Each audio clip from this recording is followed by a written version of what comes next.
Hey everyone, this is Matthew Kemp. Welcome to Theology on the Ground, the daily thought for my quiet time.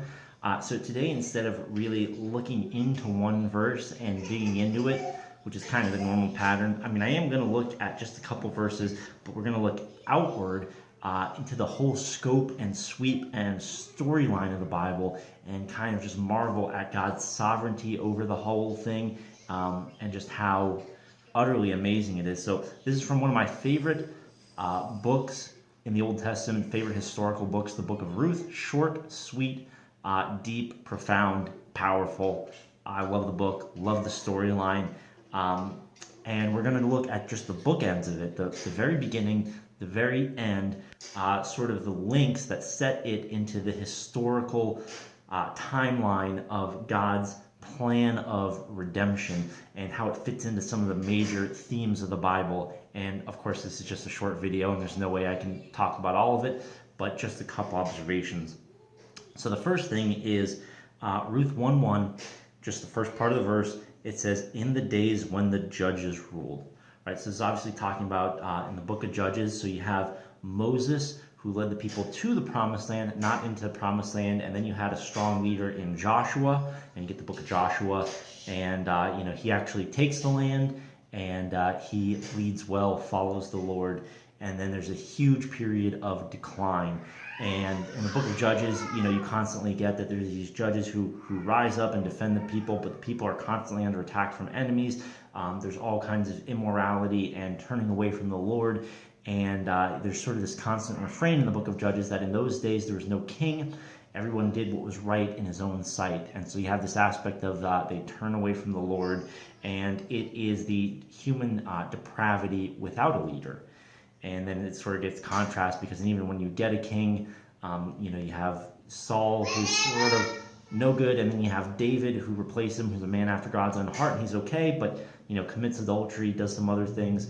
Although God seems to promise this Davidic line is going to keep going and is going to be sort of the hope of Israel. And so that's even where you get the New Testament expectations of the Messiah or the Anointed One. It's kind of a term that could be used to describe anyone who is anointed by God for anything. You could describe, the priest as sort of being anointed by God. But this concept of the Anointed One, really this messianic concept of the Christ would be the Greek word, the Christos. And that's where we get, the title Jesus Christ, means Jesus Messiah or Jesus Anointed One, is kind of the context into which Jesus comes in and fits in and acts as that fulfillment of all the Davidic dynasty promises. And so the story of David and God setting that up and working through that and coming in and establishing a kingship is sort of we're going to go from the people being in sin, not having a king, to the people, being under imperfect, fallible human kings, and then that's going to kind of, the sin is going to continue, but then that's going to lead to a situation where eventually God is going to be king forever. And it's one of the things, even initially in the book of 1 Samuel, when they're going to, set up having a king, that, one of the drawbacks that's mentioned is like, look, you're not going to have God as your king.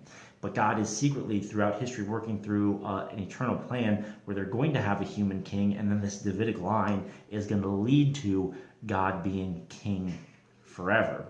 So that's the setup, and then we see how this, again, story here ties in. And so the story of Ruth is this beautiful story.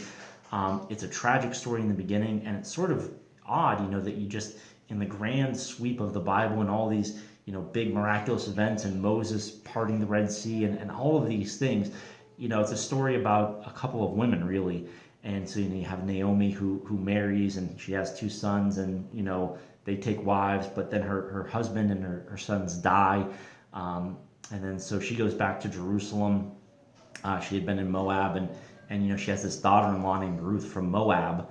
And, she takes her with her, and, the story of Ruth's faithfulness there. And then you have Boaz, who's of the house and lineage of David, and of the, sort of the Old Testament, even going back further to Abraham. He was a descendant, as we're about to see here, of, Abraham, Isaac, and Jacob, and then in particular Jacob's son Judah, who was the father of Perez.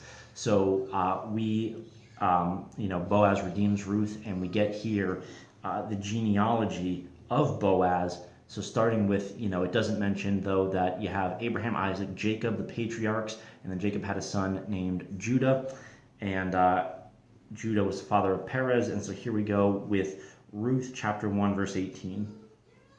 Ruth chapter 4, verse 18.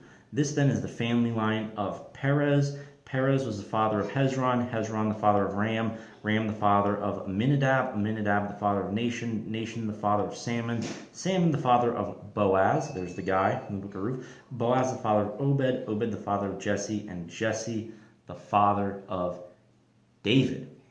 So here you have this incredibly intimate story, just zooming in on a couple of women who tragedy befalls them.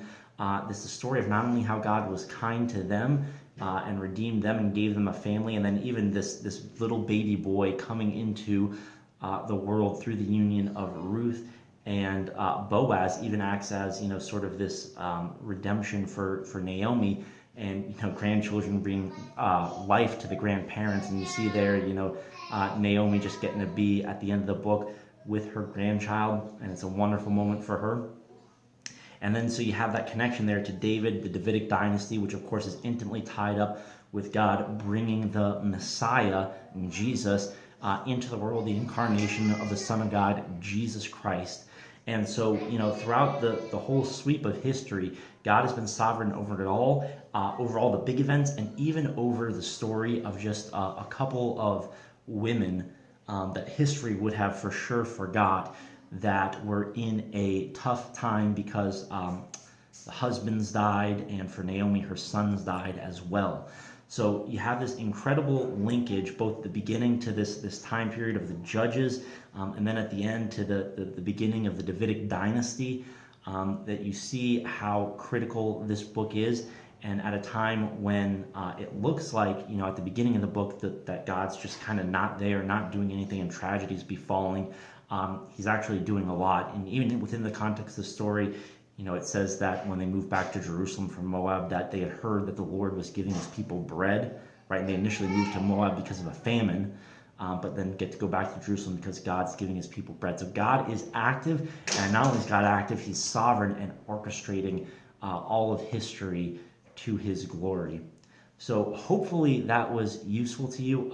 It's a book that I love. I recommend, just taking a day when you want to read through all the way through a book of the Bible. It's only 4 chapters. You can just knock it out in probably 20 minutes, 30 minutes. Absolutely amazing book. Really hope you enjoyed the video. Lord willing, I will see you guys again tomorrow. Thanks for watching.